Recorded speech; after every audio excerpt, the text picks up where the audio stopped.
Good morning, students. We are doing the poem I Know Why the Caged Bird Sings. I had given you a brief history of the poetess Maya Angelou, a Afro-American writer. Incidentally, even her autobiography is titled I Know Why the Caged Bird Sings. I told you that at the age of 7 or 8, she was raped by a mother's boyfriend, and then she took to many professions: a prostitute, a waitress. Ultimately, she found expression of her frustrations, of her oppressions through poem, through writings, through song, through dance. And so her poetry, her song, her dance became her medium of protest. I also told you the allegoric reference of the free bird, referring to the white Americans, and the caged bird, referring to the black Americans, their oppressed state, their privileges denied, their rights denied, especially under the background of the civil liberty movement in the US in 1930s. So please remember the allegoric references. Let us start the poem. A free bird leaps on the back of the wind. I told you wind over here actually is a symbol of freedom and floats downstream till the current ends and dips his wings in the orange rays of the sun. The orange rays refer to the luxuries, to the comforts, and dares to claim the sky, dares to claim the sky. So the free bird is selfish. He wants the sky to itself. He wants all the privileges, the comforts, and the luxuries to itself. The sun, the sky, the wind, the current are all symbols of freedom that the free bird enjoys. I think we had also discussed the two main themes of the poem. One is definitely freedom, that everyone should have the right of freedom. And the other, in contrast, is the captivity and the denial of rights to the Afro Americans. So please be careful of the two themes that come out very, very clearly from the poem. So, as I said, and dares to claim the sky, dares to claim the sky. The free bird is a selfish bird. It wants to keep all the privileges and the comforts and the luxuries to itself. It also shows ownership. Perhaps it is the desire to own, maybe a hint to colonialism, maybe a hint that the white Americans deprive ownership rights to the black. Let us move on to the second paragraph and see how the poetess begins the second paragraph. In the second paragraph, she begins with the word but. And so we know it is a contrast. I repeat, she begins the paragraph, the stanza, with a but. And so she offers a contrast. Contrast between the free bird and the caged bird. But a bird that stalks down the narrow cage seldom see. Look at that repetition of the sound S, consonant sound, figure of speech, alliteration. I repeat, seldom see, figure of speech, alliteration. Through his bars of rage, bars of rage. Friend, the bars of rage over here is a metaphor. It is a psychological state of the bird. Please, it is not so much physical that the bird has been enslaved or has been captivated in a cage. Bars of rage or the rage that is generated because of the bars is a mental psychological state of mind. It represents the anger, the frustration of the caged bird. So here, the bars of rage has been used as a metaphor. As I said, the rage that is generated because of the bars, it is more of a psychological state than a physical state. So the bars generate a rage, the bars generate depression, oppression, frustration for the caged bird. Look at this, his wings. So here for the first time we are being given a gender to the caged bird, and suddenly the caged bird becomes his.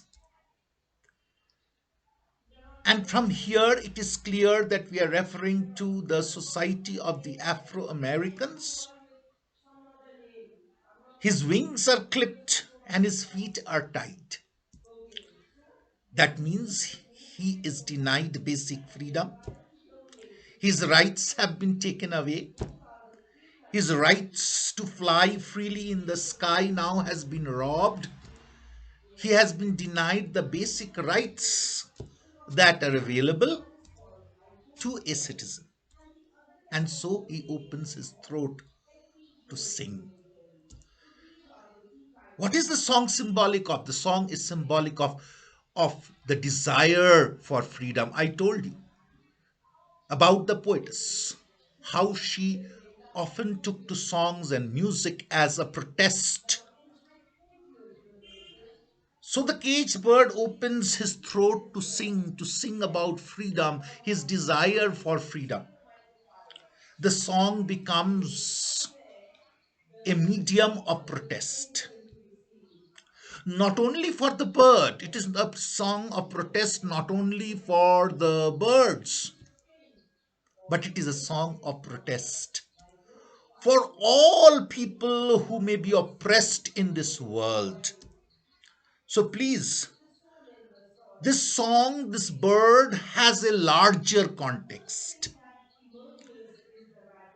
And the bird not only is representative or symbolic of the Afro Americans. In the larger context, the caged bird is symbolic of all people who have been denied basic rights of freedom. Let us move into the third paragraph. The caged bird sings with fearful trill, scales up and down, intensity. And what is this fearful trill about? It is the desperation of the bird, its desperate cry for freedom, of things unknown. Why unknown? Because it has been caged, it hasn't seen. But the desire to see unknown things have not gone, but longed for still. He wants to see these things, which he cannot because his freedom has been taken away. And his tune is heard on the distant hills, faraway lands, distant hills, faraway lands. Which land? Wherever there is oppression, wherever there is denial of civil liberties, wherever there is exploitation. So his protest, his song, is heard in distant hills, in faraway lands, distant hills, in faraway lands. What is the significance of this faraway land? Any place in this world where rights are denied. For the caged bird sings of freedom. Because this song is basically a protest that comes from the heart of the bird. It is a song that cries out for freedom. Let us move into the next paragraph. The free bird thinks of another breeze. Again, the symbol of freedom over here, breeze, and the trade wind soft through the sighing trees. The sighing trees, the sad trees. When we refer to the sighing trees, when we refer to the sad trees, we are actually referring to the willow tree. So perhaps it's the sighing sound that the willow trees make. However, it is symbolic of the sadness that the trees and nature feels for the caged bird, because it appears only the free bird deserves all the freedom. And so the trees, the nature are crying for that bird who cannot fly, for that bird who's in the cage, the caged bird. The free bird thinks of another breeze, breeze symbolic of freedom. And the trade wind soft, the trade winds, again the wind symbolic of freedom, of the sighing trees. I told you, no? What is the sighing trees referring to? The willow trees, perhaps? Referring to the willow trees, perhaps? The willow trees are often referred to as sad trees. And why are these sad? Nature is sad at the plight of the other bird, the caged bird. And the fat worms waiting on a dawn bright lawn. Fat worms. Fat worms. Over here you see how the free bird enjoys all the comforts, all the luxuries, all the privileges of the society. So the fat worm over here is again symbolic of the comforts, again symbolic of the luxuries, again symbolic of the privileges that the free bird enjoys. Maybe it is also showing us the predatory nature, predatory, a predator, one who feeds. So the free bird is a predator. What does he feed on? He feeds on the rights of the oppressed. Please be careful of this symbolism. The free bird is a predator and it feeds on worms. It talks about its predatory nature symbolically. The free bird is over here feeding on the rights, taking away the rights of its Afro-American brothers. And he names the sky his own. Selfish, colonial, selfish, colonial, ownership. Everything is his. The blacks did not have ownership rights, which the whites claimed to be their own. And so the sky is owned by the bird.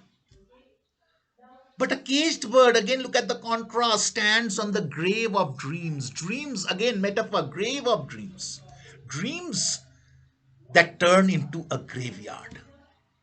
Dreams that die before they are even born. Grave of dreams, metaphor.